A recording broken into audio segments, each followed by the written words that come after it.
ગુજરાતને લઈને આજના સૌથી મોટા અને મહત્વના તાજા સમાચાર ખાસ કરીને ખેડૂતો માટે તો એકવાર બધા ખેડૂતોને નમ્ર વિનંતી છે કે કોમેન્ટની અંદર તમારો તાલુકો અથવા તો જિલ્લો જરૂરથી લખજો, જેના કારણે નવા વિડીયોની અંદર તમારા તાલુકાના સૌથી મોટા સમાચાર સૌપ્રથમ તમને મળે। વરસાદને લઈને સૌથી મુખ્ય સમાચાર। ગુજરાતમાં ચોમાસું સક્રિય રહેતા આજે દક્ષિણ ગુજરાત, સૌરાષ્ટ્ર અને મધ્યમ ગુજરાતના અનેક વિસ્તારોમાં હળવા ભારે વરસાદની સંભાવના છે।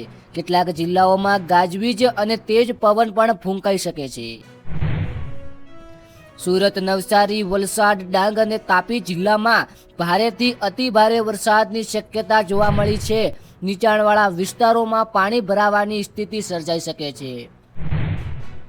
રાજકોટ, જૂનાગઢ, ગીર સોમનાથ, અમરેલી અને ભાવનગર જિલ્લામાં પણ ભારે વરસાદની આગાહી છે। ખેડૂતોને ખેતરમાં પાણી ભરાય તો તેનો નિકાલ કરવાની સલાહ આપવામાં આવી છે।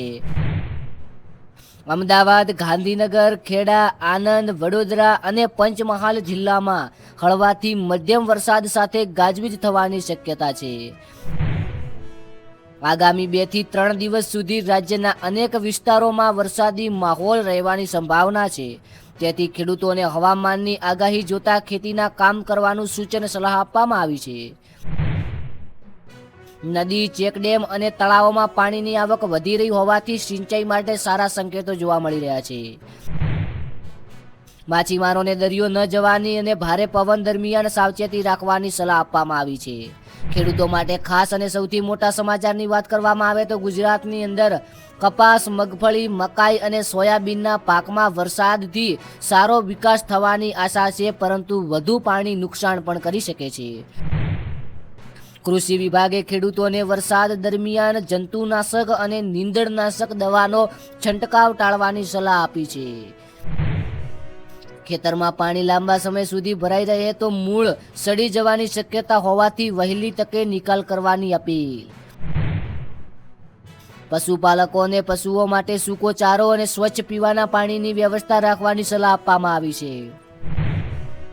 વરસાદી વાતાવરણમાં કપાસ અને શાકભાજીના પાકમાં ફૂગજન્ય રોગો દેખાય તો કૃષિ નિષ્ણાતની સલાહ મુજબ દવા છાંટવી। ડાંગરની રોપણી ઘણા તાલુકાઓમાં ઝડપથી આગળ વધી રહી છે અને સારા વરસાદથી ખેડૂતોમાં ખુશી જોવા મળી રહી છે। કૃષિ યુનિવર્સિટીના નિષ્ણાતો ખેડૂતોને પાકનું નિયમિત નિરીક્ષણ કરવાની સલાહ આપવામાં આવી છે। પીએમ કિસાન યોજનાને લઈને સૌથી મોટા સમાચાર। પીએમ કિસાન યોજના હેઠળ ખેડૂતોની આગામી 2000ના હપ્તાની રાહ જોઈ રહ્યા છે।